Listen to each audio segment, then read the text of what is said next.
Hi friends, నమస్తే. Welcome to VRS channel. నేను మీ VRS.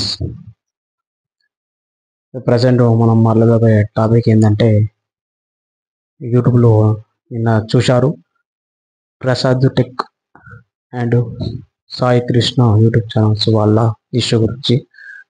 YouTube follow అయ్యే వారికి మ్యాక్సిమం చాలామంది క్రియేటర్స్ వ్యూవర్స్ చాలామంది తెలిసిన విషయం.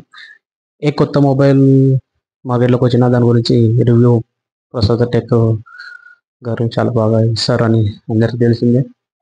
ఎందుకు యూట్యూబ్ క్రియేటర్స్కు చాలా గైడ్లైన్స్ ఇస్తారని సాయి కృష్ణ గారి గురించి తెలిసింది. అయితే సాయి కృష్ణ గారు ఏదో వర్క్ స్టార్ట్ చేద్దామన్నా దేనికోసమో ప్రసాద్ గారి దగ్గరికి వెళ్ళి ఏదో హెల్ప్ అడగడం జరిగిందట. దానికి తను నో చెప్పి యూట్యూబ్ నుంచి ట్రై చేయాలో చెప్పేయడం, దాని ద్వారా ఆ విషయంతో ఒక వీడియో రిలీజ్ చేశాడు 100 కోట్ల ఏదో సంథింగ్. మళ్ళీ తర్వాత ప్రసాద్ గారు కూడా ఒక రిప్లై వీడియో పెట్టడం జరిగింది. దాని ద్వారా సాయి కృష్ణ గారు చదువు ఛానల్లోకి వెళ్ళి వీడియో తీసేశారు. ఏమో భవిష్యత్తు లేదనుకుంటా. కమ్యూనిటీ పోస్టులు మ్యాటర్ రాసి పెట్టింది. ప్రసాద్ టెక్ గారికి నేను అందరి ముందు క్షమాపణలు అడుగుతున్నానని పెట్టడం జరిగింది. ఆవేశంతో పెట్టిన వీడియో అది పోస్ట్ అని చెప్పి పెట్టడం జరిగింది. సో మా అభిప్రాయం ఏంటంటే,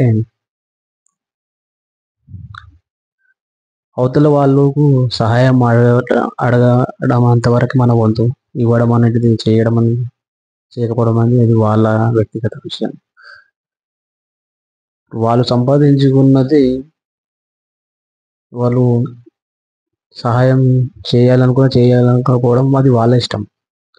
అంతేగాని వాళ్ళు ఇదే చేశారు అని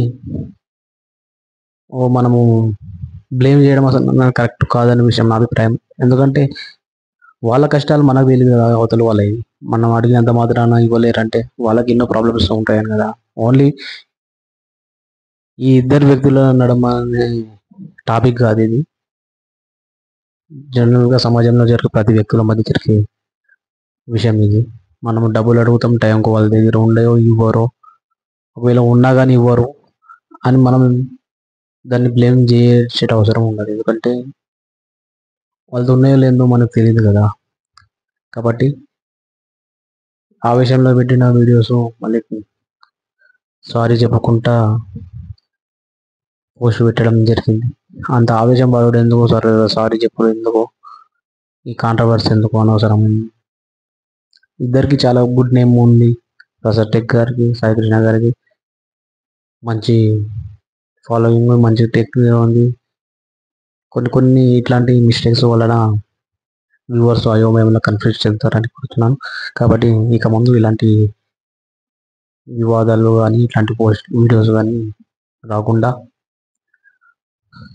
వాళ్ళు ఇంకా డెవలప్మెంట్ అవుతూ ప్రజలకు మంచి విషయాన్ని తెలుపుతూ బాగుండాలని కోరుతున్నాను. Okay, thank you friends.